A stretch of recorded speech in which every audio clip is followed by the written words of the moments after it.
अस्सलाम वालेकुम, मेरा नाम है ज़ैनब और welcome to my new video. आज की इस वीडियो में हम सब लोगों के फेवरेट और मैं अपने हस्बैंड के फेवरेट आलू मटर गाजर की रेसिपी आप लोगों के साथ शेयर करूंगी कि मैं किस तरीके से अपने घर में इसको बनाती हूँ। तो चलिए आज की रेसिपी को शुरू करते हैं। और उससे पहले आप लोग मेरे चैनल को लाइक, फॉलो, सब्सक्राइब करना मत भूलिएगा। और आप देख सकते हैं ये बहुत ही मज़ेदार लग रहे हैं। तो सबसे पहले मैं आपको इंग्रेडिएंट्स बता दूं। मेरे पास यहाँ पे मटर हैं, मटर भी मेरे फ्रोज़न थे। उसके बाद मेरे पास गाजरें हैं, ये भी फ्रोज़न थी। टमाटो पेस्ट है और आलू दरमियाने साइज़ के मैंने काट के रखे हैं। अदरक लहसुन का पेस्ट है, हरी मिर्चें हैं और चॉप्ड अनियन है। तो सबसे पहले चूल्हा जलाकर हमने उस पर कढ़ाई रख दी। कढ़ाई में हमने घी शामिल करना है। आप अपने अकॉर्डिंग घी रख सकते हैं। मैंने यहाँ पे 3 बड़े टेबल स्पून इसमें ऐड किया है, तो वो इनफ था मेरे अकॉर्डिंग। तो उसके बाद हमने इसमें चॉप्ड अनियन शामिल करके इसको हल्का सा तड़पाना शुरू कर देना है। और जैसे जैसे ये तड़प रहे हैं आपने इनको बहुत ज़्यादा डार्क ब्राउन नहीं करना, इनको लाइट ब्राउन ही रखना है। और जैसे ही ये थोड़े से लाइट ब्राउन होंगे तो आपने इसमें अदरक लहसुन का पेस्ट शामिल करके 1 से 2 मिनट इसको भूनना है, जब तक कि अदरक लहसुन की बहुत प्यारी स्मेल आनी स्टार्ट हो जाए, तब तक आपने इसको भूनना है। उसके बाद आपने इसमें सॉल्ट ऐड करना है अपने टेस्ट के अकॉर्डिंग। और उसके बाद आपने इसमें रेड चिली ऐड कर देनी है।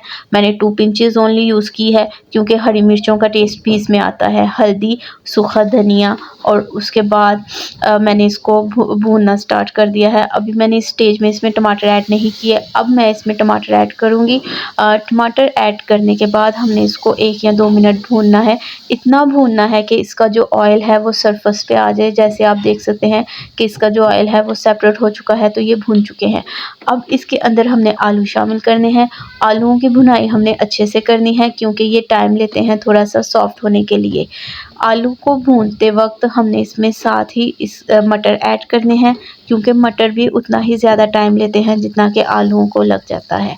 तो मटर शामिल करने के बाद आप इसमें मटर की क्वांटिटी ज़्यादा भी रख सकते हैं, कम भी रख सकते हैं। मेरे पास जितने थे मैंने उतने ही इसमें ऐड कर दिए।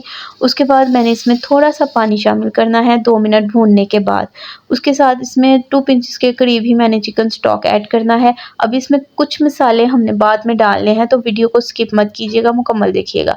मैंने यहाँ पे दरदरा सा 2 पिंचेस या थोड़ा सा हाफ टी स्पून के करीब मैंने इसमें ज़ीरा ऐड किया था और 10 मिनट के लिए इसको दम पे दे दिया था।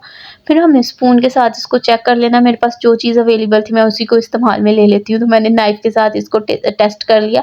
ये बिल्कुल ही ठीक सॉफ्ट हो चुके थे। अब हमने इस स्टेज में इसमें गाजरें ऐड कर देनी हैं।